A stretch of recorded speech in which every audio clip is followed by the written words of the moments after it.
Bonjour à tous. Dans l'actualité de ce vendredi 31 janvier, une nouvelle enquête pour escroquerie à la CGSS portant sur un montant estimé à 4,5 millions d'euros vise plusieurs médecins en Guyane. 3 gardes à vue ont eu lieu, dont celle du docteur Crépin Keza, chef des urgences du CHOG, ancien conseiller territorial et actuel président du Cosma Basket, et du docteur André Francis Thiebi, généraliste à Macouria, révèlent nos confrères de France Guyane. Tous deux ont été mis en examen et placés sous contrôle judiciaire, ainsi qu'un dirigeant de la société Medicalia. L'enquête menée par l'Office central de lutte contre les atteintes à l'environnement et à la santé publique et par la juridiction interrégionale spécialisée de Martinique s'intéresse aux liens entre les médecins et des prestataires de matériel médical. Malgré leur mise en examen, les médecins concernés continuent d'exercer car la direction du CHOG affirme n'avoir reçu aucune instruction judiciaire à ce sujet. L'affaire rappelle celle d'Azedom impliquant un autre médecin du CHOG réintégré après une suspension temporaire. À Saint-Laurent-du-Maroni, l'école municipale de musique et de danse est temporairement fermée après qu'un individu armé ait menacé hier 4 agents municipaux. Le butin des malfaiteurs, une trottinette électrique et des agents municipaux sous le choc. Aucune personne n'a été blessée heureusement et au moment des faits, aucun élève n'était présent. La commune a annoncé cette fermeture suite à ce braquage. Une enquête est menée par la brigade de recherche de la gendarmerie de Saint-Laurent-du-Maroni. Et puis toujours à Saint-Laurent, la gendarmerie a interpellé dimanche un individu impliqué dans 3 cambriolages et 2 vols avec violence, notamment au préjudice de l'entreprise de location Easy. Le lendemain, un autre individu a été arrêté pour des faits de violence aggravés. Ils ont été placés en garde à vue puis en détention provisoire. Logements sociaux, des délais d'attente bien trop lents. D'après l'INSEE, le délai moyen pour obtenir un logement social est de 8 mois. Cependant, cette moyenne ne reflète pas toujours la réalité. La plupart des demandes nécessitent souvent plusieurs années pour acquérir des logements dans certains départements. En Guyane, l'attente pour un logement social peut s'éterniser bien au-delà des délais annoncés. C'est le cas d'une bénéficiaire qui préfère rester anonyme. Elle témoigne de sa situation à la résidence Mongifera à Cayenne. Son logement, attribué en mai 2024 avec une entrée prévue en juin, a vu son emménagement repoussé à septembre en raison de retard de travaux. Depuis, silence radio du bailleur HLM. En décembre, elle apprend que le chantier est bloqué par un litige avec le promoteur. Ce mois-ci, un courrier informe les résidents que les dossiers seront réexaminés une fois les travaux repris. Elle craint désormais de perdre son logement. On l'écoute. J'attends que les travaux commencent parce que j'ai eu l'occasion de visiter mon appartement. Ils ont programmé un rendez-vous pour visiter justement un logement qui est presque fini. Il y avait quelques finitions à faire, mais c'était pas grand-chose. Donc du coup, je suis en attente et j'attends qu'on puisse finir les travaux pour rentrer chez moi. Et comme vous pouvez le constater juste ici, ils ont coupé les barrières. Donc moi, j'ai déjà vu à plusieurs reprises des gens venir chercher de l'eau dans l'une des résidences où peut-être il y a accès à une porte ou il y a un robinet peut-être sur l'extérieur. Donc mon inquiétude aussi, c'est que demain, il puisse y avoir un squatteur dans le logement et qu'on puisse pas le déloger, que moi, je me retrouve dans une situation très compliquée. Des propos recueillis par Étienne Cornec. Contactée, la Guyanaise d'HLM confirme la situation sans pouvoir donner de date pour la reprise des travaux. Le bailleur indique également qu'il est normal de réexaminer les demandes de logement quand les travaux auront repris pour s'assurer qu'elles répondent toujours aux critères d'éligibilité. Fermeture temporaire de l'école Vendôme à Cayenne. Lundi, un départ d'incendie s'est déclaré dans une salle de classe de l'école Vendôme suivi d'une inondation le lendemain. Une succession d'incidents qui ont poussé les enseignants à exercer leur droit de retrait et entraîné la fermeture temporaire de l'école. Et ce n'est pas la première fois. Chaque année depuis 2022, parents et personnel pointent l'état de délabrement de l'établissement. La ville de Cayenne annonce qu'une réunion est prévue pour déterminer les mesures de sécurisation et de réfection de l'école. La Guyane n'est pas concernée par les rappels des Coca-Cola et Fanta. Vous avez sans doute vu passer cette information. Coca-Cola Euro-Pacific Partners a lancé un rappel de certains lots de Coca-Cola et Fanta en Europe en raison d'un taux élevé de chlorate. Selon un communiqué du groupe Anti-Glace et des sociétés de distribution Snep BG, Diadome et Cofrigo, cette mesure ne concerne pas la Guyane ni les Antilles car les boissons proviennent d'usines locales non affectées par le rappel et font l'objet de contrôles rigoureux. 2 membres du gouvernement sont en déplacement à Mayotte. La ministre de l'Éducation, Elisabeth Borne, et le ministre des Outre-mer, Manuel Valls, se sont rendus à Mayotte pour évaluer la situation après le passage du cyclone Chido en décembre dernier. La ministre de l'Éducation a annoncé des mesures pour établir le fonctionnement normal des écoles le plus vite possible afin d'accueillir les 115 000 élèves affectés. Des distributions de kits scolaires et la mise en place de cellules d'écoute psychologique ont été organisées pour soutenir les élèves et le personnel éducatif.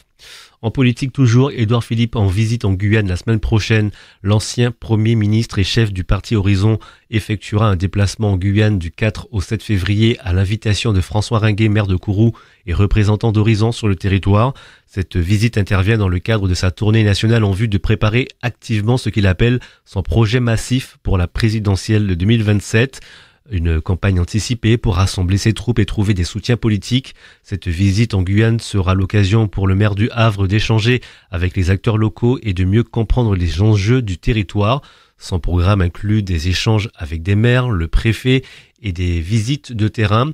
Le 6 février, une réunion publique se tiendra à 20h à l'hôtel Mercure Royal Amazonien. Rendre l'art accessible aux personnes en situation de handicap. Depuis ces dernières années, ce qu'on appelle des expositions inclusives se développent un peu partout dans le monde. Le principe est simple, proposer une nouvelle expérience aux visiteurs via par exemple des vidéos en langage des signes pour les personnes malentendantes, voire même des retranscriptions d'œuvres d'art en 3D pour les personnes malvoyantes. Une exposition similaire vient tout juste d'être inaugurée en Guyane à l'université, ça s'appelle Guyane Expo Inclusive. L'ambition est de rendre accessibles les arts matériels guyanais aux personnes qui ont des handicaps sensoriels comme la vue ou l'ouïe. Une dizaine d'objets sont présentés aux visiteurs, c'est ce que nous explique Tristan Vassot. Il est doctorant en anthropologie à l'université de Guyane, c'est lui qui est à l'origine de cette exposition. Chaque objet, en fait, il y a 12 kakémonos, donc des roll-up, qui présentent finalement l'histoire de l'objet en question, plus les œuvres qu'ont réalisées les enfants de la PADAG. Et sur le kakémono, donc, il y a les différents objets exposés, il y a un QR code qui permet d'atteindre la vidéo en LSF, et un livret en braille aussi pour les personnes malvoyantes. En fait, c'est essayer de rendre accessible l'œuvre le plus facilement possible. Donc je sais, par exemple, il y a un hochet de type Malacca, qui est accessible, on peut le prendre, on peut en jouer. Par exemple, pareil, le ciel de Cazes, il y a une forme de relief qui existe déjà avec la peinture. Donc il suffit juste en fait de le mettre à hauteur et les personnes peuvent toucher et sentir finalement les différents points, les différentes couleurs, les différents animaux qui sont représentés, et voilà. Tristan Vassot, doctorant en anthropologie à l'université de Guyane à l'origine de cette exposition, il répondait à Victor Zamit. Et puis l'exposition a été inaugurée avant-hier. Elle a vocation à être ensuite itinérante pour être montrée dans plusieurs lieux du territoire. Denise Ribal, première femme greffière de Guyane, a célébré ses 105 ans. Née le 29 janvier 1920 à Cayenne, elle a commencé sa carrière comme institutrice avant de devenir sténotypiste au Conseil général de Guyane. Elle a ensuite intégré le palais de justice de Cayenne où elle a gravi les échelons pour devenir greffière, puis greffière en chef dans les années 1970. Pionnière dans un milieu majoritairement masculin, elle a également contribué à la formation de nombreuses jeunes femmes dans la profession. Pour marquer son anniversaire, une messe a été célébrée à son domicile en présence de sa famille et de l'évêque de Guyane. En sport, l'USL Montjoly, grand vainqueur de la phase allée du championnat de ping-pong. Le complexe Jean-Claude Lafontaine accueillait le premier championnat par équipe catégorie senior de la saison en tennis de table. Les 4 clubs de Guyane étaient réunis pour ces matchs allés. L'USL Montjoly, le cercle pongiste de Cayenne, le TTC et le tennis club du Cosma. Et ce sont les pongistes montjoliens qui décrochent la première place de ce championnat par équipe. C'était une victoire attendue pour ce club qui faisait déjà partie des favoris.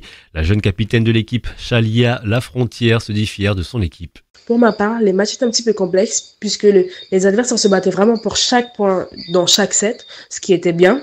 D'ailleurs, la première équipe que nous avons affrontée, c'était TTC et j'ai dû affronter une dame et un jeune homme. Sachant que la dame, c'était une gauchère, j'ai dû mettre en place plusieurs techniques pour pouvoir la mettre en difficulté, ce qui m'a permis de gagner. Et le jeune homme, ça m'a poussé à mettre mon jeu de base sur la table, donc tout ce qui était frappe, coup droit. Par la suite, j'ai affronté les TTC. Il y avait un des joueurs que j'ai beaucoup affronté auparavant. et je sais qu'il a à peu près le même jeu que moi. Ce qui m'a encore plus poussé à devoir mettre un petit peu plus de technique sur mon propre jeu et à pouvoir gagner. Pour les matchs retour, je pense que nous sommes tous prêts. On attend que ça d'ailleurs, affronter nos adversaires et en sortir vainqueur, tout en ayant le sourire et la joie. Mais c'est pas pour autant qu'on va pas s'entraîner, on va pas faire en sorte de quand même améliorer peut-être les petits points qui nous ont fait défaut lors de ce tournoi, mais on est prêt déjà pour le prochain tournoi. Chalia Lafrontière, capitaine de l'USL Manjoli, elle répondait à Linné Berthier. Et puis on termine avec les événements du 4e week-end du carnaval. La ville de Matoury se prépare pour la parade du Tour de l'Île. Le thème cette année, les 5 continents citoyens du monde. Ce sera demain à partir de 15h au départ de l'école Saint-Michel pour une arrivée à la place des fêtes où les artistes Carmen Broterson, Orlan Jadfar et KG accueilleront le public. Et puis dimanche, plus de 120 participants vont incarner les Negmarans menés par José Blaisès. Ces figures emblématiques du carnaval guyanais symbolisent les esclaves fugitifs arborant un pagne rouge et le corps enduit d'un mélange d'huile et de poudre de charbon. Le rassemblement aura lieu au stade Jean-Claude Lafontaine où les participants vont se préparer avant de défiler dans les rues de Cayenne. Des événements à suivre en direct sur les réseaux sociaux de Radio Pays. Voilà pour l'essentiel de l'actualité sur votre radio. L'info Pays continue sur vos réseaux.